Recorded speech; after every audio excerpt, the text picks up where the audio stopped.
ఉన్న బంగారాన్ని విడిపించి ఆ రోజు ఆన్లైన్ రేటుకే మేము కొంటాం. Sharma gold company. 4 అవమానం 5. అప్రిషియేట్ చేసేవాళ్ళు బాగా మెచ్చుకొని ముందుకి సపోర్ట్ ఇచ్చేవాళ్ళు ఒక నలుగురు ఉంటారు. అట్లానే వీళ్ళని కిందకు దోసేవాళ్ళు విమర్శించేవాళ్ళు ఒక 5గురు ఉంటారని చెప్పుకోవాలండి. సో మనం ఈ ప్రకారం చూస్తుంటే కొంచెం యావరేజ్గా ఉందని మనం చెప్పుకోవాలండి వృశ్చిక రాశి వాళ్ళకి. సో మనం మిగతా విషయాలు ఎలా ఉందనే చూద్దాం. గ్రహస్థితిని బట్టి ఎలా ఉందో చూద్దామండి. వీళ్ళకి శని వచ్చేటప్పుడు చతుర్థ స్థానం లోహమూర్తిగా అంత మంచి రిజల్ట్స్ ఇవ్వరు. మనకేం చెప్తారంటే అష్టమ శని, అర్ధాష్టమ శని కూడా అంటారు. వీళ్ళకి అర్ధాష్టమ శని ఉందని మనం అనుకోవాలండి. రాహు కేతులకి మంచి పొజిషన్లో ఉండి ఏకాదశి తర్వాత రాహు వచ్చేటప్పటికి 5వ స్థానంలో, కేతు వచ్చేటప్పుడు 11వ స్థానంలో రజతమూర్తి, సువర్ణమూర్తిగా ఉన్నారండి. సో వీళ్ళకి వచ్చేటప్పటికి మనకి శని ఎలాంటి ఫలితాలను ఇస్తారని కనుక చూస్తుంటే వీళ్ళు కొంచెం యావరేజ్, కొంచెం ఇబ్బంది పెట్టే పరిస్థితులను ఏ విధంగా అంటే ప్రసూతిం దేహ పీడాంశ అని చెప్తారంటే ప్రెగ్నెన్సీ ఉన్న లేడీస్కి చాలా ఫ్రీగా మనకి ఏమవుతుందంటే క్యారీ అయ్యి ప్రసూతి అవుతుందని చెప్పుకోవాలండి, డెలివరీ అవుతుంది బేబీ అని మంచిది అని చెప్పుకోవాలి. ఇవి కాకుండా వాళ్ళకి ఏమంటారండి దేహ పీడం, శరీరంలో ఏదో ఒక రకంగా బాధ వస్తుందంటే అది కింద పట్టడం, దెబ్బలు తగలటం, శరీరానికి తొలనీళ్ళకి బాగా బాధలు వస్తాయండి. మన క్లేషం మెంటల్గా బాగా వీక్గా ఉండేసి ఎప్పుడు ప్రతిదానికి బాధపడుతూ ఉంటారు. ఈ 2 శని మనకి ఇస్తారండి. అందుకని అర్ధాష్టమ శని అని చెప్పేసి కొంచెం కేర్ఫుల్గా ఉండాల్సిన టైం ఉందండి. తర్వాత గురువు గారు వచ్చేటప్పటికి మంచి చేస్తారండి. వీళ్ళకి యావరేజ్ రిజల్ట్ ఇచ్చినా కానీ అవి కూడా బాగుంటాయండి. వాళ్ళకి ఈ టైంలో రాజదర్శనము, ఆరోగ్యం, గాంభీర్యం, గాత్ర పోషణం, అభీష్ట సిద్ధి, కార్యసిద్ధి అని చెప్తూ ఉంటారండి. ఈ టైంలో వాళ్ళు హైయర్ అఫీషియల్ని కలిసినా, ఇంకొకటి ఉన్నతాధికారులను కలిసినా, గవర్నమెంట్ వాళ్ళతో కలిసినా కానీ కలిసే అవకాశం ఎక్కువ ఉంటుంది. దాని ద్వారా వాళ్ళకి లాభం ఉంటుంది. ఆరోగ్యంగా ఉంటారు. వాళ్ళకి మాటలో మంచి స్ట్రాంగ్గా ఉండేసి కమాండింగ్గా మాట్లాడి వాళ్ళ కమాండ్కి అనుగుణంగా ఎదుటి వాళ్ళు రెస్పాండ్ అయ్యి వాళ్ళకి కావాల్సిన కార్యాన్ని చేయించుకోగలిగే ఒక శక్తి, సామర్థ్యం మనకు గురువు వీళ్ళకి ఈ సంవత్సరం ఉందండి. కేతు 11లో ఉండి చాలా మంచి యోగ్యతను కలిగిస్తున్నారండి. కేతు ఉండటం వల్ల 11th హౌస్లో ధనము, ధాన్యము, సౌఖ్యము, ధైర్యము, గౌరవము, తర్వాత హైయర్ అఫీషియల్ నుంచి సన్మానము, ధైర్యము, సంతోషం ఇవన్నీ ఇస్తున్నాడు. కేతు మంచి చేస్తున్నాడు. అదేవిధంగా వచ్చేటప్పటికి మనకి రాహు వచ్చేటప్పటికి అంత మంచిది యోగ్యత ఇవ్వట్లేదండి. వాళ్ళు వచ్చేటప్పటికి ధనధాన్యాలు వ్యయము, కష్టాలని నష్టాలని కలిగించి చూస్తూ ఉన్నారండి. ఈ ప్రకారంగా చూసుకుంటే మనకి ఇండివిజువల్గా మనం చూసుకుంటే కెరియర్లో వీళ్ళకి ఎలా ఉందని మనం కనుక చూసుకుంటే కెరియర్లో అక్టోబర్ నుంచి ఆగస్టు వరకు చాలా బాగుందండి. వాళ్ళకి ప్రమోషన్స్ వచ్చే అవకాశం ఎక్కువ ఉందని చెప్పాలి. గవర్నమెంట్ రిలేటెడ్లో ఏమైనా కాంట్రాక్ట్స్ కానీ ఏమైనా ఉన్నా కానీ వీళ్ళకి బాగా బెనిఫిట్ వచ్చి తద్వారా వాళ్ళకు ఉన్నతమైన పొజిషన్కి వెళ్తారని చెప్పుకోవాలండి. ఒక గ్రోత్, పురోగతి, అభివృద్ధి ఉంటుందండి కెరియర్లో కనుక మనం చూసుకుంటే. తర్వాత ఎక్కువగా వాళ్ళకి ప్రమోషన్స్ వచ్చే అవకాశం ఎక్కువ ఉంది. తద్వారా ధన ప్రకారం కూడా లాభం వచ్చే అవకాశం ఎక్కువ ఉందండి. తర్వాత మనకి వ్యాపారంలో కనుక చూసుకుంటే కొంచెం ఆదాయం రావడానికి టైం పడుతుందండి. కష్టపడితే కానీ రాను అట్లా ఆ విధంగా ఉంటుందన్నమాట. తర్వాత పార్ట్నర్షిప్తో కనుక ఏవైనా కనుక పెట్టుబడులు పెట్టి చేస్తే తదనుగుణంగా వీళ్ళకి లాభం వచ్చే అవకాశం ఎక్కువ ఉందండి. అధికారులతో కొంచెం చాలా పేషెన్స్గా కనుక చేస్తే వీళ్ళకి అధికారుల నుంచి మంచి లాభం ఉంది చూపిస్తుందండి. హెల్త్ ఎలా ఉందంటేనండి హెల్త్ వచ్చేటప్పటికి ఆగస్టు, అక్టోబర్లో వీళ్ళకి హెల్త్ రిలేటెడ్ ఇష్యూస్ వచ్చే అవకాశం ఎక్కువ ఉందండి. తర్వాత నవంబర్, డిసెంబర్లో ఆకస్మికంగా అనుకోని విధంగా ప్రమాదాలు జరిగి శరీరానికి గాయాలై తదనుగుణంగా దెబ్బలు తగిలే అవకాశం ఉంది, బాధపడే అవకాశం ఉందండి. అది శని వల్ల అయితేనేమి, వేరే ప్లానెట్స్ రిట్రోగేట్ అవ్వటం వల్ల అయితేనేమండి. కాబట్టి ఓవరాల్గా ఆరోగ్యం బాగుంటుంది. మానసిక ఒత్తిడులు ఎక్కువగా ఉండే అవకాశం ఉందండి వీళ్ళకి.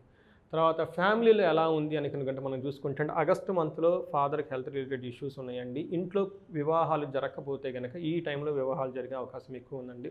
సంతానం విషయంలో వాళ్ళ చదువు గురించి బాగా టెన్షన్ పడతారు, కానీ చదువు విషయంలో వాళ్ళకి బాగానే ఉంటారు. బట్ చాలా దాని గురించి ఎక్కువ టెన్షన్ పడాల్సిన అవసరం వాళ్ళకి ఎక్కువ ఉందండి. మదర్ హెల్త్ ఇష్యూస్ ఎక్కువ ఫేస్ చేసే, ఎందుకంటే 4th హౌస్లో శని ఉండటం వల్ల చాలా జాగ్రత్తగా కేర్ఫుల్గా ఫ్యామిలీతో ఉండాలని చెప్పాలండి.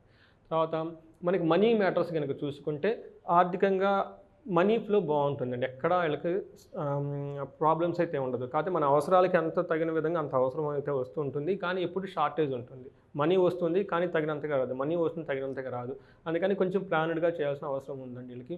ఆర్థికంగా స్థిరత్వంగా ఇన్ఫ్లో కరెక్ట్గానే ఉంటుంది రావాల్సిన డబ్బు, కానీ వచ్చిన పనులకి టకటగా డబ్బు అంతా ఖర్చు అయిపోతూ ఉంటుంది. అందుకని చాలా ఉండాలి. నెక్స్ట్ ఏమంటే అండి అంత అనుకున్న మనీ ప్రకారంగా అంత అనుకున్నంత గ్రోత్ వీళ్ళకు ఉండదు, కానీ డబ్బు అయితే వస్తుంది. దాని కనుక ఇంకేమంటేనండి వీళ్ళు కనుక గృహ నిర్మాణాలు చేపట్టిన రియల్ ఎస్టేట్ కానీ ఇలాంటి కనుక ఒక ప్రాపర్టీ అమ్మి ప్రాపర్టీ కనుక తీసుకుంటే ఈ మధ్యలో వాళ్ళకి లాభం వచ్చేసి బాగుంటారని మనం చెప్పాలండి. ఓవరాల్గా సంవత్సరం బిగినింగ్ నుంచి ఎండ్ వరకు ఒక రకంగా అన్ని వృత్తుల వారికి ధన ఫ్లో అయితే ఉంటుందండి, కానీ అవసరానికి తగిన అంత అయితే వాళ్ళకి దొరకదని చెప్పుకోవాలండి.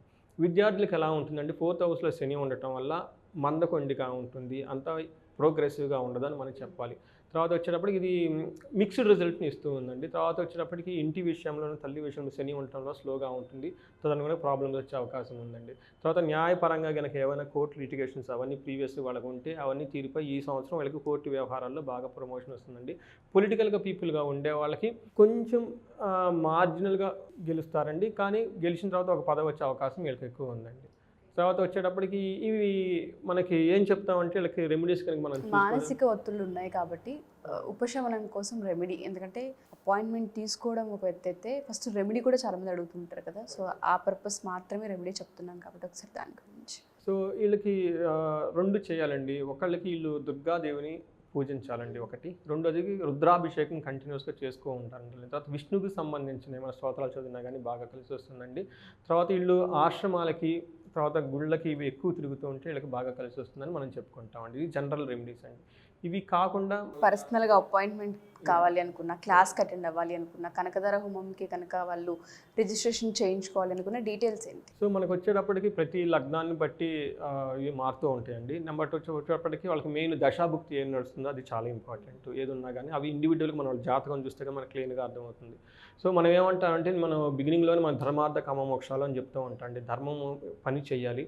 నెక్స్ట్ మన ఇంపార్టెంట్ పాయింట్ అంటే యాజ్ హ్యూమన్ బీయింగ్ డబ్బులు సంపాదించుకోవాలి. డబ్బుల ద్వారా భోగంగా ఉండాలి, అనుభవించాలి. దాని తర్వాత మన సమాజానికి చేయాలి. ఇది మనకు పెద్దవాళ్ళు మనకి ఇచ్చిన సీక్వెన్స్ అండి. కొంతమంది అండి అంత ఉద్యోగం చేస్తున్న డబ్బులు రాదు, ఆ వచ్చిన డబ్బులు మనకే సరిపోవు, మనం ఇంకా దాన ధర్మాలు ఏం చేస్తామండి, ఎలా ఉంటామని చెప్పేసి అందుకని చెప్పేసి చాలా ఆలోచించి మన ఇవి వస్తే మన మహర్షులు ముందుగానే తెలిసి మనకి వేదాలలో కొన్ని సూచించేశారు. మన పురాణాల్లో స్క్రిప్చర్స్లో ఆల్రెడీ చేశారు. ధనం ఏ పనులు చేస్తే ధనం వస్తుంది అని చెప్పేసి. సో మనం ఒక ప్రోగ్రామ్ డిజైన్ చేసాం వాళ్ళ బేస్ని బట్టి, కనకధార అని చెప్పేసి. ఎవరైతే ఫైనాన్షియల్ రిలేటెడ్ ప్రాబ్లమ్స్ ఫేస్ చేస్తున్నా, బిజినెస్లో డబ్బులు స్టక్ అయిపోయినా, అప్పులు బాధపడుతున్నా కనుక ఈ ప్రోగ్రామ్ మనకి ఎన్రోల్గా చేసుకోవాలనుకుంటే కనుక ఈ స్క్రీన్ మీద కనిపిస్తున్న నెంబర్ని ఒకటి కనెక్ట్ అవ్వమండి. రెండోది ప్రతి ఇంట్లో వేదిక ఆస్ట్రాలజీ ఉండాలి అండి. మనం ఒక కోర్సు స్టార్ట్ చేసాం, ఫస్ట్ బ్యాచ్ స్టార్ట్ అయింది, 10 క్లాసెస్ అయిపోయినాయండి. నిన్న వాళ్ళు ఆల్రెడీ హారోస్కోప్ని ఎలా స్టిచ్ చేయడం స్టార్ట్ చేసేసారు. వాళ్ళు హ్యాపీ అయిపోయారు. ఇప్పటిదాకా మేము ఏంటో అనుకున్నామండి, 10 క్లాసెస్లోనే వాళ్ళ హారోస్కోప్ని ఎలా స్టిచ్ చేయడం, ప్రిడిక్షన్ ఇవ్వడం స్టార్ట్ చేశారు. నాకు చాలా హ్యాపీగా ఉంది. అండ్ కోర్స్ అలా డిజైన్ చేసినమాట ఒక 15 to 21 డేస్లోనే వాళ్ళు పర్ఫెక్ట్గా ఒక సైంటిఫిక్గా ఒక టెక్నిక్గా హారోస్కోప్ని ఎలా అనాలిసిస్ చేయడం, ఎలా ప్రిడిక్ట్ చేయడం, తర్వాత రేషనల్ థింకింగ్ ఎలా చేయాలని చెప్పేసి అంటే బ్లైండ్గా చెప్పకుండా అన్నీ చేశానండి. అది నాకు ఫస్ట్ బ్యాచ్ ఆల్రెడీ అయిపోయింది. చాలా హ్యాపీగా ఉంది ఫీడ్బ్యాక్ వచ్చిన తర్వాత. ఈ కోర్సు ప్రతి ఒక్కళ్ళు చేయాలండి.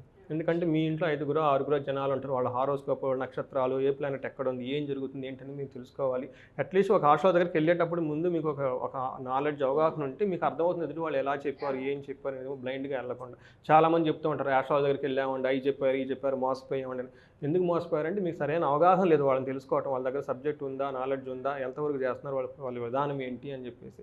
సో ఈ కోర్సు దానికి ఉపయోగపడుతుందండి. తర్వాత వచ్చినప్పటికీ మనం ఇంకొకటి ఏమనుకుంటామంటేనండి, ఇండివిజువల్గా వాళ్ళకి ఏదైనా ప్రాబ్లమ్స్ వచ్చి ఎక్కడైనా లైఫ్లో స్ట్రక్ అయిపోతే, ఏదో హెల్త్ కానివ్వండి, ఏదైనా విషయాలు కానీ మనకి కన్సల్ట్ అయితే మనకి ఆస్ట్రాలజీ పాయింట్ ఆఫ్ వ్యూలో వాళ్ళకి గైడెన్స్ ఇచ్చి ఒక ఎలివేషన్ ఇచ్చి ముందుకు తీసుకొచ్చడానికి మనం హెల్ప్ చేయొచ్చు. సో ఈ స్క్రీన్ మీద కనిపిస్తున్న నెంబర్ కానీ మనకి కాంటాక్ట్ అయితే మనం ఏ డీటెయిల్స్ అయినా మనం ఇవ్వచ్చు. తప్పకుండా. Thank you sir, thank you so much. Thank you అండి ఉషా గారు. సుమన్ టీవీలో మీ పర్సనల్ అండ్ బిజినెస్ ప్రమోషన్స్ కోసం కింది నెంబర్కి కాంటాక్ట్ చేయండి.